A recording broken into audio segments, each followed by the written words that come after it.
Strange rituals have just taken place in several cities at the same time in Iran, including its capital city of Tehran. A direct symbolic threat of advanced weapons, I'll get to that in a second, and spiritual warfare. To commemorate their 1979 revolution anniversary, demonstrators in several cities burned large statues of a horned, bull-headed figure that was identified as the Canaanite deity known as Baal, the god of child sacrifice. The statues that were eventually burned were adorned with symbols and pictures depicting Jeffrey Epstein, the number 666, the Star of Remphan or the Star of David, pictures of Trump. They were desecrated. Crowds gathered around chanting death to Israel, death to America, as they threw stones and eventually just burned them. This is being called a symbol of their resistance to Western ideology and Western systems and Zionism. Now, the timing of this symbol is very potent, and it's telling us something if we pay attention, because this government is on the cusp of developing nuclear weapons. The latest reports show that as of 2026, I just read, I believe, that they have developed uranium, and they are near the level of nuclear weapons. And I think they have the technology to also make them long range. It makes this symbolic burning of the Western world, this effigy that's clearly the United States and Israel and Western civilization. They sort of projected all these symbols onto it and destroyed it, stoned it, burned it, and made a spectacle. We can say that this was not the people. This wasn't something that the people put together. This was a state-sponsored event. But we also have to keep in mind that, we can say, well, it's not the people, but these are the people who are running that country doing this. They're sending a message, and I think we should take it seriously, that fire wasn't, it's kind of a, it's a very clear message and almost an explicit threat of nuclear annihilation, in my opinion. There is this constant fear that I remember being ever present, even as a kid, and it probably started a generation or two before me. In the United States, there's always this fear of kinetic warfare.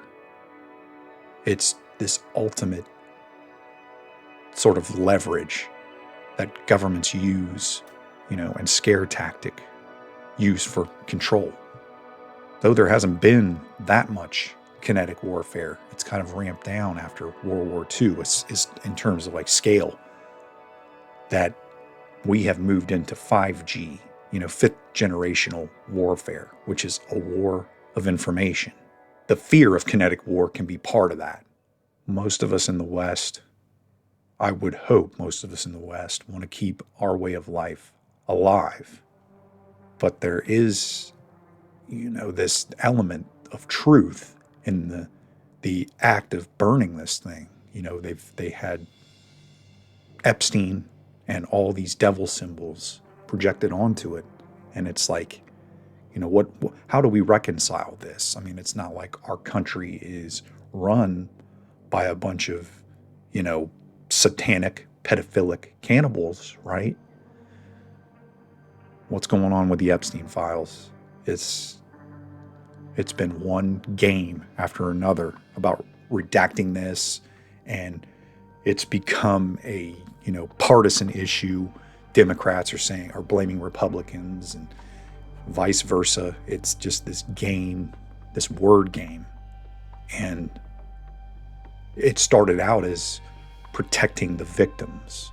That's why this was the purpose for all the redactions and all of this. But that it doesn't hold water after so long. There's things that don't mention any of the quote unquote victims that are still just redacted if you look at some of the files. Look, I didn't make this to turn this into a Epstein Files rant, but something should be done.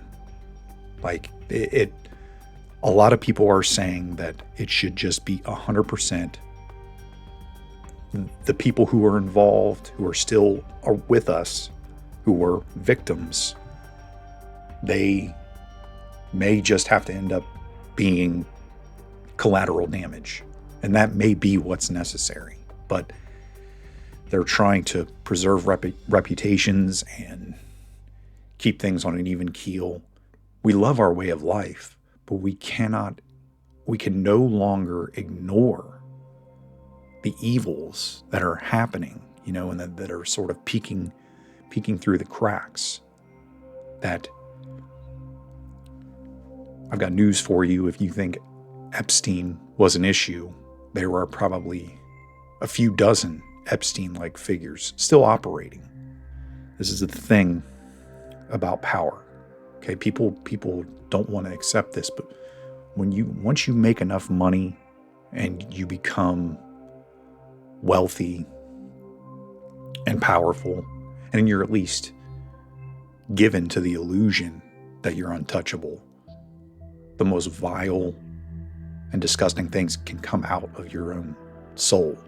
Not everybody, but some people can be corrupted by this demonic force that moves through cultures, and it's like a cancer. Iran is now talking about not only things like this, but they're still threatening Israel. There's this constant threat of kinetic warfare. We're already in my opinion, we're already in World War III, and World War III is a fifth generation warfare type of war. We have to be constantly vigilant to the information that we're accepting, that we're reading, that we're putting our time and energy into. Everything is being spun.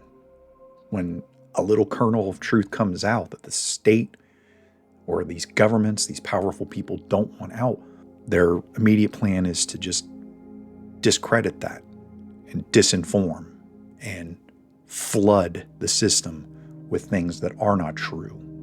And by the time you get your head to stop spinning, you have no idea how you're even oriented in the world or what to believe. You can literally cruise the internet and turn any public figure you want into a supervillain through reading whatever partisan articles that you want, or a saint. The same figure can be, construed as a saint, but we have, I think, some objective things. This is why it's a problem for them. This is why they won't release these files, is because there are people in those files who are on both sides. And I think it's in both of their interests that they are not fully unredacted, released, because there would be, a pretty strong public backlash. But if they can continue to just trickle this stuff out and pretend like it's no big deal and throw, retroactive stuff. A lot of the stuff that they're releasing from these files is stuff that's happened after he was, quote unquote, ended in, prison, if that even actually happened. I've got conspiracy theory fatigue in the last couple of years. I used to be all about this stuff. I never subscribed to one specific conspiracy, and I thought that was the only way. But this sort of movement toward conspiratorial thoughts and conspiracy revelations that happened, in the last 10 or 15 years, when that first hit, it was just like this huge eye-opening thing. And it's not about any one specific thing that I uncovered. It's this idea that the world is not what it seems. You're literally almost never told the objective truth. When you're given this kind of stuff, if you're a decent human being, You feel the weight of responsibility in that.